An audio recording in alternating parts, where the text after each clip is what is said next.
My girlfriend and I got into a fight regarding the topic of rope and she is threatening to leave me. A couple of days ago, my girlfriend was reading some feminist article. The article said, any man that has intimacy with a woman who has been drinking should be charged with rope. My girlfriend asked me what I thought of that and I said I don't think it's that simple and you can't just automatically say that any man who has intimacy with a woman who has been drinking is a rapist. That's absolutely ridiculous. There are too many variables to consider to make such a broad statement. As soon as the words came out of my mouth, her whole demeanor changed, and her response was dripping in condescension. Really, what other information would you need? It seems pretty clear to me. I told her that if she considered that to be clear, I'm a little worried about her sense of free thinking. For instance, the most obvious question, what if they're both intoxicated? How much does she need to have had before he becomes a rapist? What about if the situation was reversed and it was the man that had been drinking? Would that make her a rapist? What if she was the one to initiate the intimacy? These are all relevant questions to be answered. This is info I would expect to know before just saying a man is a rapist if he sleeps with an intoxicated woman. At that point my girlfriend became visibly angry. Her response was, if the woman has been drinking and she has even a buzz, the man is a rapist. If they're both drinking, the man is still a rapist. If she initiated the intimacy, the man is still a rapist. Then in the reverse situation the woman is the rapist? I asked. She laughed with a condescension that made my blood boil and she said, don't be stupid.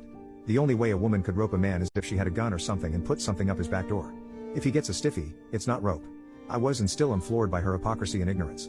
Needless to say, this argument escalated further than it should have to the point that we were actually yelling at each other. Finally, I had to just walk away.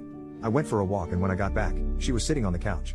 Without even looking at me, she said if I don't change my way of thinking immediately, she's moving out. To which I responded, I would offer to help you pack, but you don't need a man's help with that. And I went to bed. We didn't speak to each other for 2 days and had been walking around the house, ignoring each other. But yesterday morning she said to me, you know, you were a rapist because we had intimacy the night of my best friend's wedding. We were both hammered at the wedding, we went back to our hotel room, and she initiated some of the wildest intimacy we ever had. But that last statement was the last straw for me. I told her I would not ask her to change what she thinks the way she demanded I do, but if she really felt I did that to her, then we are done, and she needs to move out. Then today, she went to work. She sent me an email that says, I would never call the police on you because I know you never intended to rope me and I completely forgive you. I'd even be willing to forget everything that has happened. All I ask is that you simply acknowledge that you did that to me and that men who have intimacy with intoxicated women are rapists.